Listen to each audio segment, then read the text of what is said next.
विमल बहुत परेशान था। उसे समझ में नहीं आ रहा था कि वो इस परिस्थिति से कैसे निपटे। वो अपनी माँ को बहुत चाहता था, किंतु उसकी पत्नी और बच्चे उसकी माँ से बहुत दूर भागते थे, क्योंकि उसकी माँ की एक आँख नहीं थी। साथ ही उसकी कमर भी 90 अंश पर झुकी थी। वैसे वह अपना काम सब खुद कर लेती है, किंतु फिर भी वो उसकी पत्नी और बच्चों के लिए हमेशा खटकती है। दादी, आप ऊपर के कमरे में जाओ, मेरे दोस्त आ रहे हैं, विमल के बेटे अखिल ने बड़े बेरुखी से कहा। पर बेटा, मैं तो यहाँ बहुत दूर बैठी हूँ, विमल की माँ ने बहुत प्यार से कहा। नहीं, आप उनके सामने मत रहो, वो मुझे चिढ़ाते हैं, अखिल ने जोर से डांटते हुए कहा। क्या हुआ अखिल, क्यों चिल्ला रहे हो? विमल की पत्नी कामनी ने किचन से ही आवाज़ लगाई।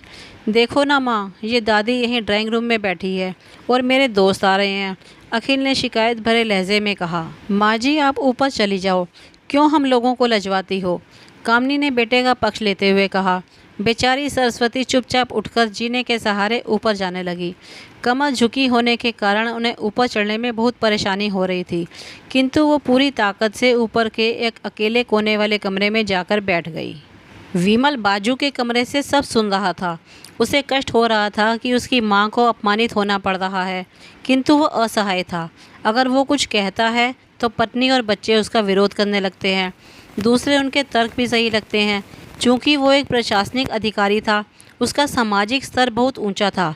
उसकी ससुराल भी एक उच्च घराने में थी, अतः वह चुपचाप इस तरह हर दिन अपनी माँ को अपमानित होते देखता रहता था। रात को विमल की पत्नी ने कहा, देखो जी, अब कुछ करो। कल कलेक्टर साहब की पत्नी आई थी। माँ जी अपनी पुरानी देशी धुनधारा में उनसे मिली। मुझे बहुत शर्म आ रही थी उन्हें बताते हुए कि ये मेरी सास हैं। मैंने कह दिया कि दूर के रिश्तेदार हैं, इलाज कराने आई हैं। विमल को रोना आ गया, किंतु फिर भी वह चुप रहा। उसे समझ में नहीं आ रहा था कि वो क्या करे। अपने बेटे की मनस्थिति को सरस्वती अच्छी तरह से जानती थी और बेटे को कोई कष्ट न हो, इसलिए वो हर बात को चुपचाप सह लेती थी। विमल बहुत उदास रहने लगा। एक तरफ परिवार और सामाजिक स्तर पर जीने की प्रतिबद्धता थी, तो दूसरी ओर माँ। आखिर माँ से अपने बेटे की यह हालत नहीं देखी गई। एक दिन उसने अपने बेटे से कहा, विमल, बहुत दिन हो गए हैं, मैं अपने गांव जाना चाहती हूँ, मुझे वहाँ पहुँचा दो, मेरा मन यहाँ नहीं लग रहा है। किंतु माँ, वहाँ तो कोई नहीं है, तुम्हारी देखभाल कौन करेगा? विमल ने आश्चर्य से पूछा। अरे, सब गांव वाले तो हैं, और वो तुम्हारे मामा जी भी उसी गांव में रहते हैं, और फिर हम सारी व्यवस्थाएं कराएंगे ना। कामनी को तो जैसे मन की मुराद मिल गई हो। हाँ बेटा, बहू सही कह रही है, सरस्वती ने लंबी सांस लेते हुए कहा। विमल जानता था कि गांव में माँ की देखभाल करने वाला कोई नहीं है, लेकिन अपनी पत्नी की जिद के कारण वह अपनी माँ को गांव छोड़ने पर विवश हो गया। माँ को गांव छोड़कर आते वक्त उसे रोना आ रहा था तथा अपनी बेबसी पर गुस्सा भी आ रहा था, किंतु परिवार, पत्नी और समाज ने उसके इन मनोभावों को दबा दिया और वो सुकून सा महसूस करने लगा। कुछ दिनों के बाद उसके चाचा, जो अमेरिका में रहते थे, आने वाले थे।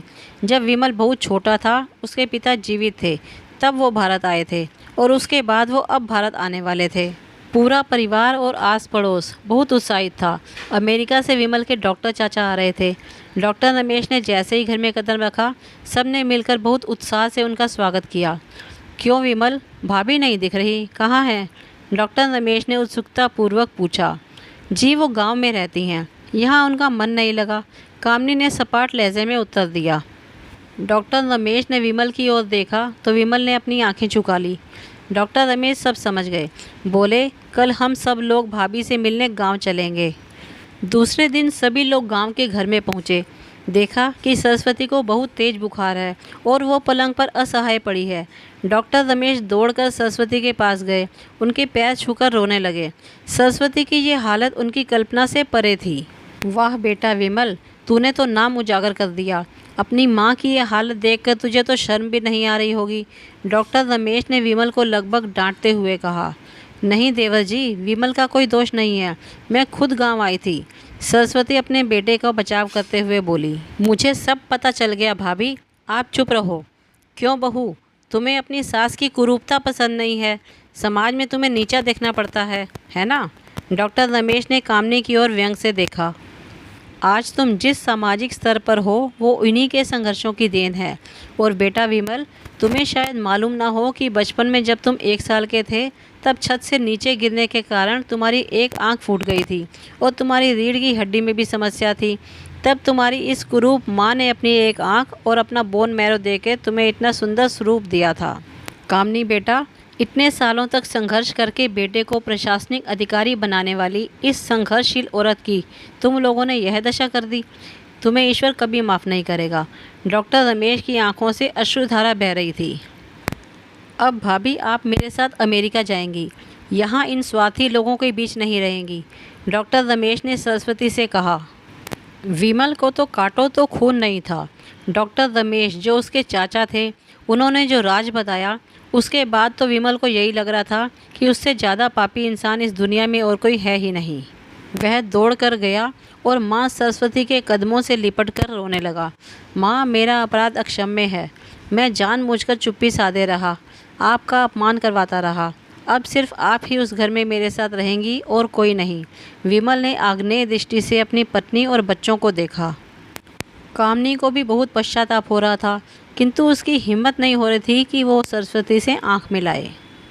सरस्वती ने कामनी की मनस्थिति को समझकर उसको पुचकारते हुए अपने पास बुलाया और विमल को डांटते हुए कहा, खबरदार जो मेरी बहू को मुझसे अलग करने की कोशिश की तो तुझे ही घर से बाहर निकाल दूंगी। कामनी और बच्चों ने सरस्वती के पैर पड़ते हुए अपने व्यवहार पर माफ़ी मांगी और माँ के हृदय ने सबको माफ़ कर दिया।